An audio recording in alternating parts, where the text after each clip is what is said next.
मध्य प्रदेश राज्य और भारत के बीचों बीच स्थित और नर्मदा नदी के तट पर बसा हुआ है जबलपुर। ये शहर झीलों और मंदिरों के बीच में है। इस नगर में उच्च न्यायालय है और राज्य के समस्त न्यायाधीशों की ट्रेनिंग होती है। हमारे राष्ट्रपिता महात्मा गांधी जी जहाँ 5 बार आए और नेताजी सुभाष चंद्र बोस 2 बार जबलपुर के केंद्रीय जेल में रहे। भारतीय स्वतंत्रता आंदोलन का प्रसिद्ध झंडा जबलपुर से प्रारंभ हुआ। तिलवाडेश्वर मंदिर तिलवाड़ा घाट के पास स्थित है और यह वही स्थान भी है जहां गांधी जी की अस्थियों को विसर्जित किया गया था। जबलपुर को मध्य प्रदेश की संस्कार धानी तथा न्यायिक राजधानी भी कहा जाता है। थल सेना की छावनी के अलावा यहाँ भारतीय आयुध निर्माणियों के कारखाने तथा पश्चिम मध्य रेलवे का मुख्यालय भी है और ये 8 जिलों का संभागीय हेडक्वार्टर है। जबलपुर, सियोनी, मंडला, छिंदवाड़ा, नरसिंहपुर, कटनी, डिंडोरी, बालाघाट।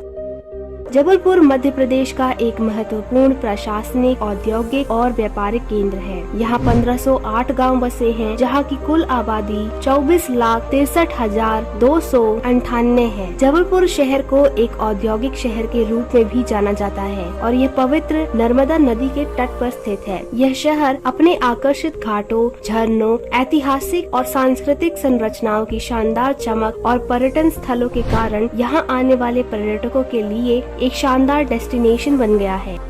जबलपुर शहर के दर्शनीय स्थलों में शामिल नर्मदा नदी के पास स्थित 17वीं शताब्दी के दौरान निर्मित किया गया किला, रूपनाथ के पास स्थित भव्य मंदिर, बेड़ा घाट, संगमरमर की चट्टानें और धुआंधार जलप्रपात जबलपुर के सबसे प्रसिद्ध पर्यटक आकर्षणों में से एक है। जबलपुर की शानदार बैलेंसिंग रॉक एक साइट है जो कि जबलपुर की यात्रा पर आने वाले पर्यटकों को अपनी ओर लुभाती है। आप लोगों को ये फोटो एडिट की हुई लग रही होगी, है ना? लेकिन ऐसा बिल्कुल नहीं है। ऐसे ऐसे पत्थर आपको जबलपुर में बहुत सारे मिलेंगे। इतने विशाल चट्टाने ऐसे रखे हैं जो मानो छूते ही गिर जाए, लेकिन ऐसा बिल्कुल भी नहीं है। दोस्तों, 6.5 की तीव्रता के भूकंप के आने पर भी ये पत्थर ऐसे की ऐसे ही रह गए, बिल्कुल नहीं हिले और न ही अलग हुए और कहा जाता है कि इन चट्टानों के संतुलन को बिगाड़ना असंभव है। ब्रिटिश वास्तुकला की एक शानदार झलक जबलपुर शहर में देखने को मिलती है। मध्य प्रदेश के प्रसिद्ध कान्हा नेशनल पार्क और बांधवगढ़ नेशनल पार्क भी जबलपुर नगरी के पास ही है और यहीं से यहाँ पर जाया जा सकता है। जबलपुर की प्राचीन ताल तलैया ने इस जगह की पहचान को बढ़ाया है। इनमें से कुछ ही तालाब शेष बचे हैं और अभी भी बरकरार हैं, जैसे रानी ताल, हाथी ताल, मड़ ताल और हनुमान ताल। इंडियन आर्म फोर्सेस इस शहर और अर्थव्यवस्था का एक बड़ा हिस्सा है। इस सिटी में 3 रेजिमेंटल सेंटर्स हैं, grenadiers, Jammu and Kashmir rifles और सिग्नल रेजिमेंट। जबलपुर मध्य प्रदेश, बिहार, छत्तीसगढ़ और उड़ीसा का आर्मी हेडक्वार्टर भी है। यहाँ तोप बनाने की फैक्ट्री, आर्मी व्हीकल्स बनाने की फैक्ट्री और भी बहुत कुछ है।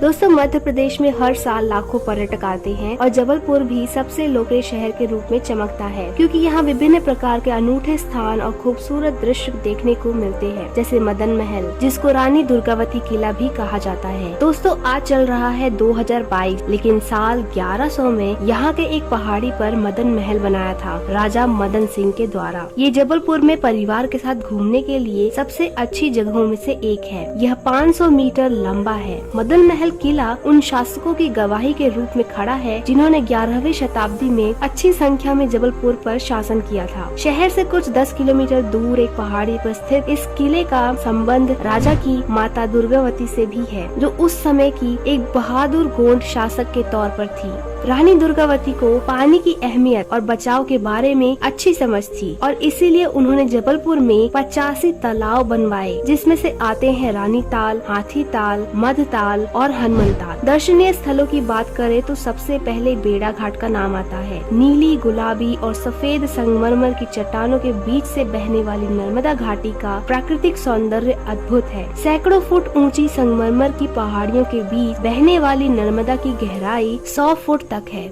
नौका विहार में लगने वाले 1 घंटे के अंतराल में भूल भुलैया, बंदर कूदनी जैसे दर्शनीय स्थल हैं। बंदर कूदनी के बारे में तो कहा जाता है कि बरसों पहले ये दोनों पहाड़ियाँ इतनी पास थीं कि एक ओर से दूसरी ओर बंदर कूद जाती थी, पर बाद में पानी के कटाव ने इन दोनों पहाड़ियों में काफी फासला कर दिया।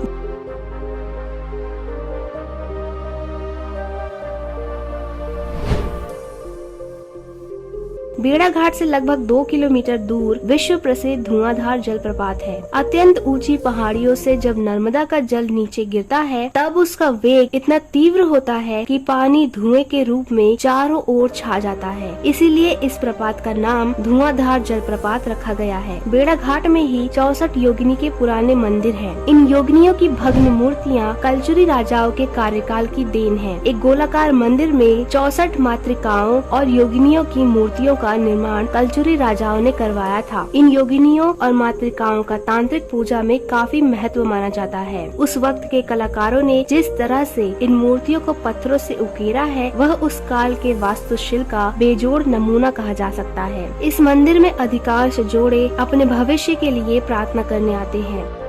जबलपुर शहर के बीचों बीच स्थापित रानी दुर्गावती संग्रहालय पुरातत्व की दृष्टि से महत्वपूर्ण मूर्तियां व पत्थरों का संग्रह स्थल है। खुदाई में निकली अनेक पुरातत्वीय महत्व की मूर्तियां और वस्तुओं को एकत्रित कर इसे संग्रहालय के रूप में विकसित कर दिया गया है। पिसनहारी की मढ़िया जबलपुर के दर्शनीय स्थलों में से एक है। पिसनहारी की मढ़िया जो जबलपुर के नेताजी सुभाष चंद्र मेडिकल कॉलेज के पास एक पहाड़ी क्षेत्र में हरे भरे जंगल के बीच में बनी हुई है। पिसनहारी की मढ़िया जबलपुर का एक शानदार जैन मंदिर है। यह जैन मंदिर जैन धर्म के दिगंबर संप्रदाय द्वारा प्रतिष्ठित है और यह मंदिर लगभग 500 साल पुराना है। भंवरताल गार्डन यहाँ के ओल्ड नेपियर टाउन में जबलपुर शहर के मध्य में स्थित है। यह आकर्षित भंवरताल गार्डन टॉय ट्रेनों, स्लाइड्स, झूलों और चारों ओर हरियाली से भरा हुआ एक सार्वजनिक पार्क है। जबलपुर के सबसे मशहूर व्यंजनों में आते हैं दूध का हलवा, कलाकंद, भाजी वड़ा, दाल मंगोड़े, आलू बोंडा, खोए की जलेबी,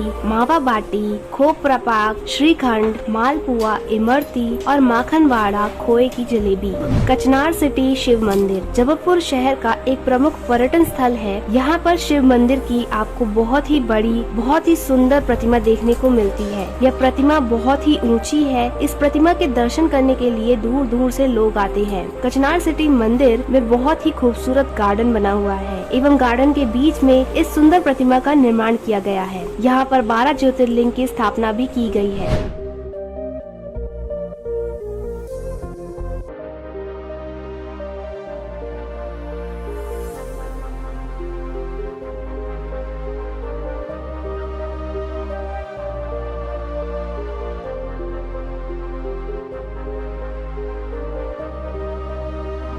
तो आपको आज की हमारी वीडियो कैसी लगी? उम्मीद है आप हमारे वीडियो को भरपूर प्यार देंगे इसे लाइक और शेयर करके। साथ ही हमारे चैनल को सब्सक्राइब कर ले ताकि ऐसे ही वीडियोस हम आगे आप तक लाते रहें। मिलते हैं आपसे अगली वीडियो में। नमस्कार।